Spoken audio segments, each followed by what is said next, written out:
Hey, welcome back to the channel, or welcome to the channel. Either way, I'm Nick, and I talk about things that I'm interested in. Today, that's more retro gaming hardware, specifically the Analogue Pocket, and whether or not you should spend $220 on that, or roughly $60 to $100 on something else. Maybe original gaming hardware, maybe a software emulator. We'll try to figure that out in today's video. So, let's get into it.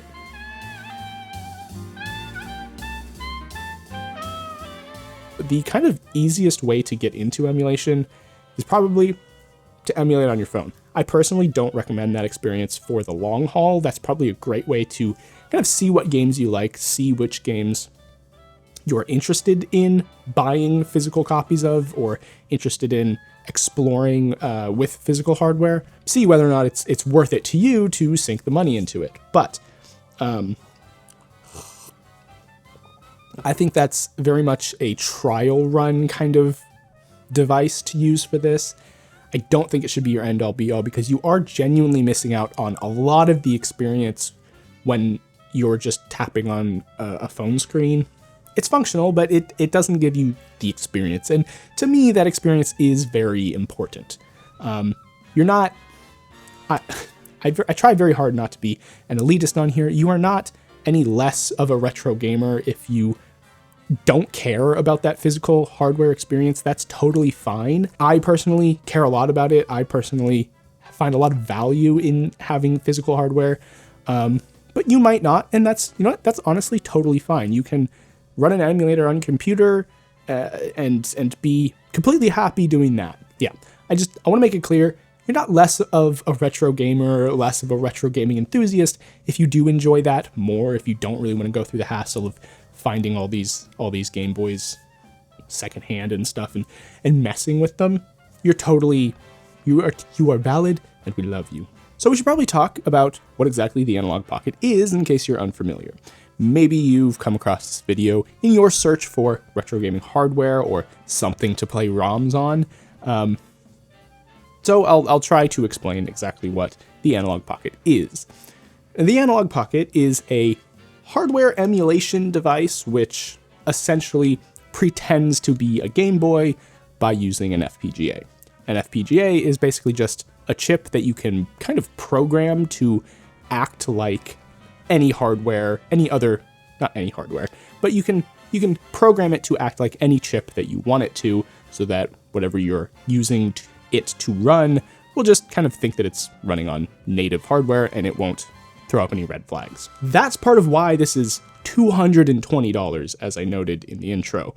That's quite pricey when it comes to what is effectively a Game Boy / Game Boy Color / Game Boy Advance. If you just have an original cartridge, you can just slot it in there and start playing, no problem. And some of the really cool things about it is that it will kind of pull up a bunch of information about that specific cartridge if it's an official cartridge, and you can find out the year it was made, some background information on it. It's a really cool kind of gaming history feature that, as far as I'm aware, no other offering really has.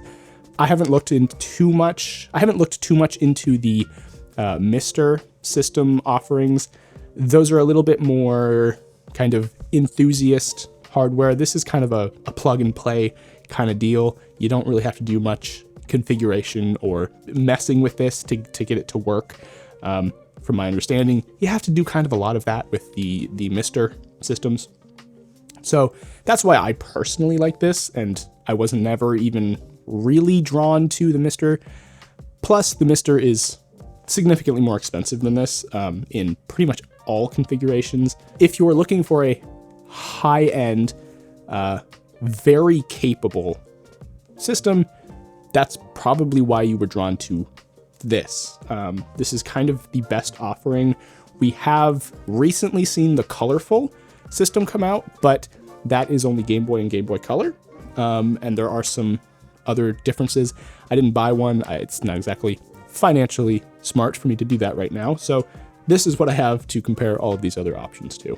So our first option that you have to get this experience, other than the Analogue Pocket, would probably be to just pick up an original Game Boy. You can find these on eBay for like $60 in varying conditions. This is an original shell, it's an original screen.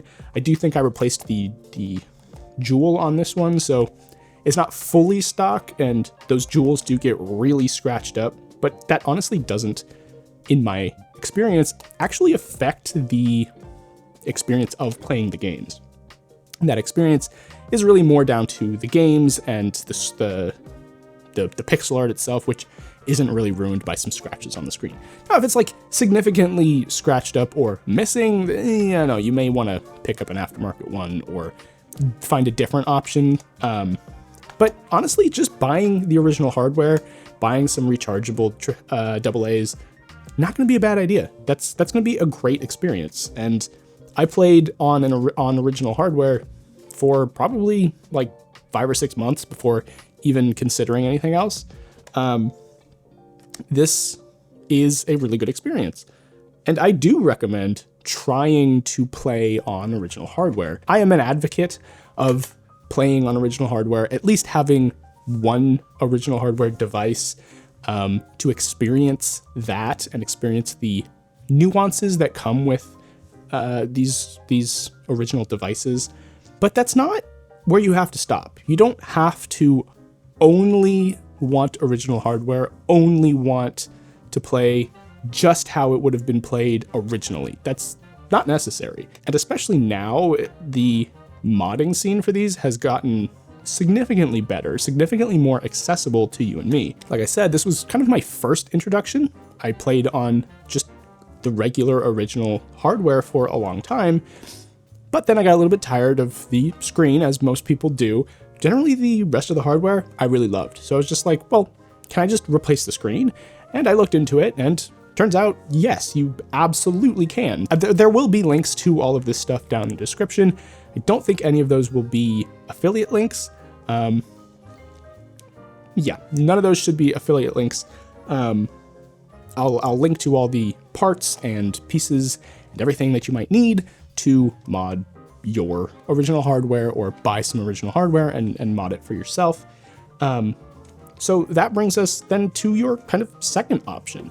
Not just original hardware, but modded original hardware. So I went onto the internet, I found some retro hardware modding websites, and I picked up a new shell. I picked up new buttons, some new rubber membranes because those had worn out a little bit.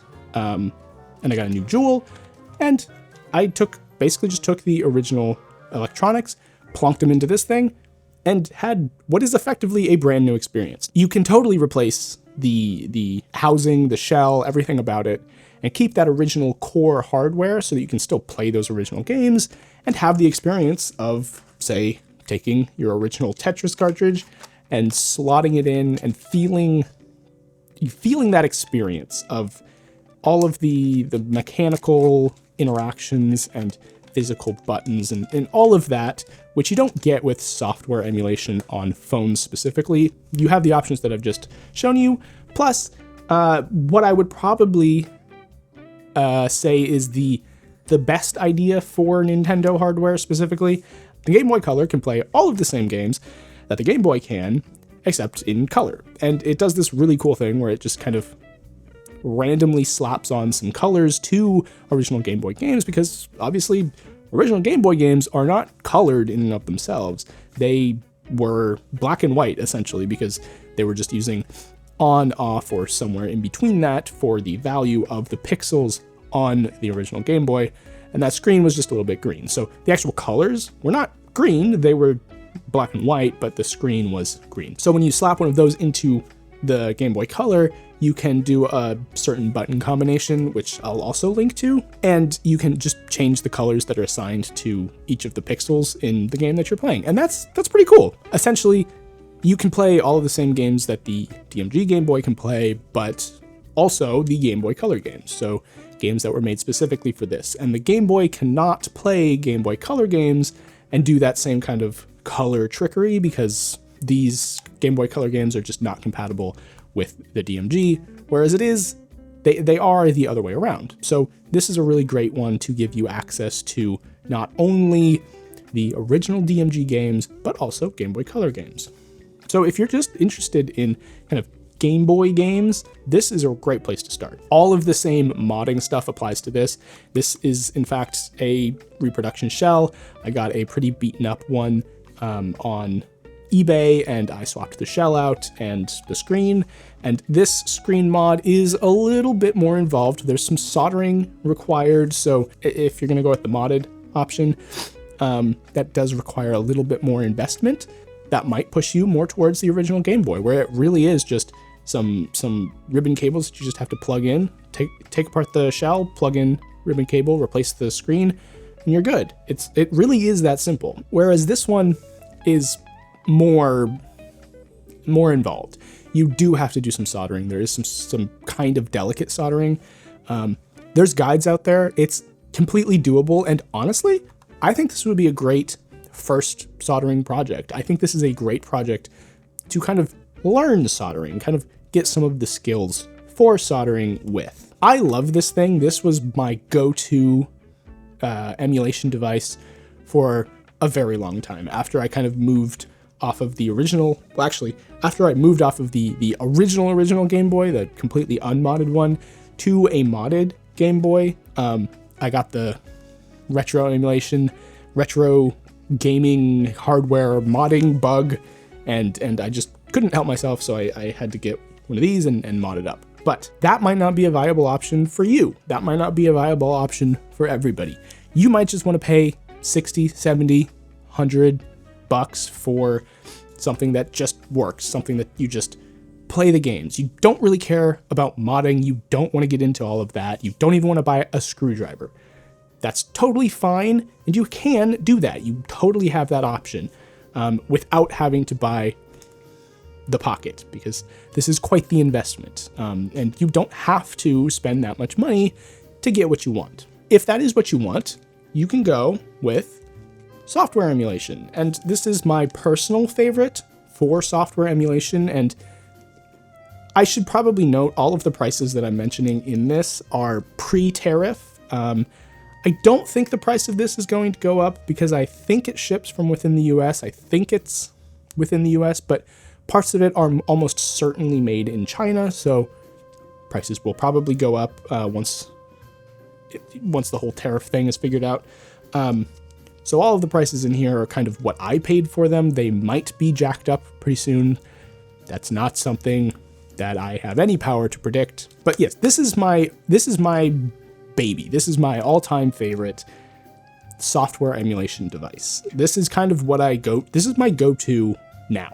I don't really use any of these original hardware devices anymore for reasons, none of them having to do with the actual hardware itself. It's just convenience. These software emulation devices are inherently more convenient because you can just load all the games that you want onto here, all of which you definitely legally own, but you can just load all your ROMs onto here and just have access to all of that. So it's significantly more convenient to just throw this in your bag than to take this and throw it in your bag, plus all the games that you need for this. And while I do value that experience, this is more convenient. And if you're going for convenience and you just are not interested in modding original hardware or even interacting with original hardware, this is a really great option. It gives you a good facsimile of that original hardware. It gives you the feeling of that original hardware really well, honestly. This is a really good kind of comparison point to the original Game Boy Advance, honestly, and there's a lot of options when it comes to these software emulators. These software emulators can be made to kind of exaggerate and emphasize different aspects of the original experience and kind of hone that original experience a little bit better in a lot of ways. And these have the option to take whatever form that they really want. Back in the day, there were a lot of technical restrictions on what the form factor could be. Nowadays, we can essentially have an emulator that's like this big. Now, obviously, that's not, usable. That's not manageable with like buttons and things. but you can do it. And that's incredible. And that allows a ton of latitude when it comes to how we can actually build these devices and how they can be made to be honestly superior in a lot of ways to the original hardware. And something I really value about these software emulators is their hardware experience. They have the ability to be really high quality and honestly surpass original hardware in a lot of ways. The main one being honestly just convenience. Like I said, you don't have to rely on just having the cartridge for every game that you might want to play with you. There are benefits to that. Honestly, I like that experience because of the limitations. I really like having a few games that I can bounce back between, but not having a ton. I think the physical cartridge paradigm kind of helps you not have to deal with choice paralysis that you get with kind of software-based game management. Think of Steam, for example. I have so many games on Steam that I have not played, and that's just because I can just have them all in one place. I can have them all installed, but when I have them all installed, then I'd see this giant list of games, and I'm like, oh my god, I don't know what to play. So it can be quite helpful to have like maybe just 2 games with you, because that's kind of maybe all you can fit.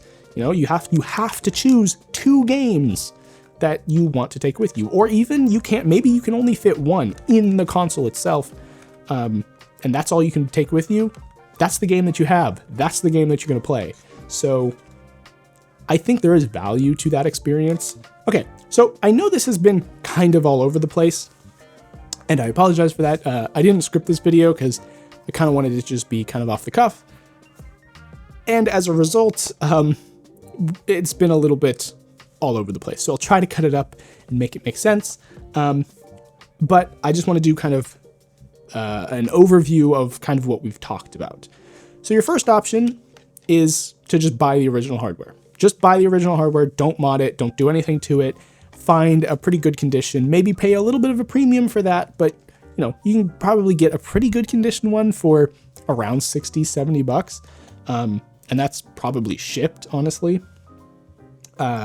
So that is a really great option. You get all of the benefits of original hardware with all the drawbacks. So something like the kind of crappy screen that people famously bemoan, that's going to come with original hardware. So if you don't want to deal with that, you have modded hardware. So you can take original hardware and make it work for you. And this is, if you wanted to stop here, you totally could. I would completely endorse stopping right here and doing nothing else. That's completely doable and I would be completely happy with that personally. But if you want to take it maybe a little bit of a step further and up your convenience factor, then you have software emulation. And software emulation is a great option. It's convenient, it's very accurate, and there used to be a bit of a war between software and hardware emulation, but honestly, software emulation has gotten to the point where it's completely on par with original hardware. I can't see any differences. I'm sure there's some of you out there who can, but honestly, it's kind of the best option for most people. Like I said, I really value the original hardware experience, but software emulation is kind of the best option for most people. It's convenient, it's accurate enough to give you the experience that you want. It might be worth it to you to go with original hardware and not mod it, go with original hardware and mod it in the ways that you see fit, or to do something like our original option, which is to just buy an FPGA console that can play original games technically without emulation. There's kind of some debate whether or not this is emulation, because it is hardware emulation. They're pretending to be the hardware. So calling it not emulation is not accurate. It's not software emulation, but it is still emulation. So if you want that pure experience, just go with original hardware, obviously. But most people will want to move off of original hardware because it is old and it does have quirks. And if you want to be kind of a purist about it, FPGAs are great for that, but they do come at a price. The $220 price tag on this, while it was to me worth it because I just am interested in technology and all of the things that come with that, it's not necessary. You don't need to spend that much money for the experience that this gives you.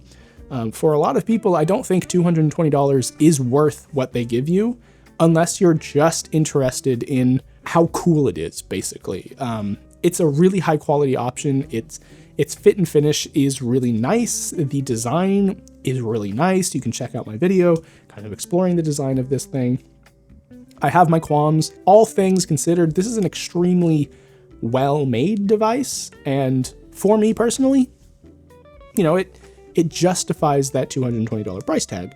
For you, it honestly, the majority of you, it probably doesn't. Majority of you would probably be more than happy with something like this, which is on par with the quality of the Pocket, but it also gives you the software emulation options and those positives. So, I mean, ultimately, it is up to you what you play and what you use to play it, but I hope I've been able to give you somewhere to start, somewhere to kind of dive in and get interested in this, because I do think it's a really fun hobby. I think it's a really great hobby to be part of if you care at all about history and art history or electronics history. These are a key part of that. They are iconic pieces of design. I don't know. I think that they're interesting. I think that as a gamer, I find it interesting and really cool and really compelling to go back into the catalog of games that came before the games that we have now. And like these are some of the first games ever made, and they really drove the industry to where it is today, for all the good and bad that our industry has. It has a lot to thank these little guys for, and in order to play them, a lot of times you need original hardware or an emulator. Ultimately, it's up to you what you want to use: original hardware, modded hardware, software emulation, hardware emulation. You have a ton of options, and ultimately, it's up to you. I just hope that I've been able to give you maybe somewhere to start and helped to inform you of maybe some of the pros, maybe some of the cons of the different options. And I would probably ultimately not recommend going with one of these very premium options, because while they are plug and play, while they are very straightforward, I don't think for a lot of people that's the best option. I think if I were to make one recommendation, for all of you watching right now, I would look into software emulation and software emulation devices, because they are probably the most accessible, probably the most reasonable option for all of you out there. If you do, like me, value the original hardware experience, grabbing some original hardware, modding it up, not a bad idea. Not a bad idea. I'm just saying. But I would say for the most part, it's not really worth it for you to go out and grab one of these really expensive, really premium, but ultimately devices. This is essentially this, plus maybe a couple of other consoles, but the experience is essentially the same. This one is a little bit higher quality, a little bit, it feels a little bit more premium, but the experience is roughly the same, if I'm being honest. But anyway, again, I will cut it off here. Thank you so much for watching. I hope you learned something in this video. I hope to see you here next time. Don't forget to like, subscribe, and ring the bell. Also, we have channel memberships. So if you want to join that, you can. The tiers are all the same. The benefits are all the same. So just do whatever works best for your wallet if you want to do that at all. If you do, I'd be very grateful, and I'm very grateful regardless, because you just being here watching this video really helps me out, and I'm extremely grateful whether you join the channel or not. So thank you so much for watching. I hope you have a great rest of your day, and as always, no matter what option you choose, happy gaming.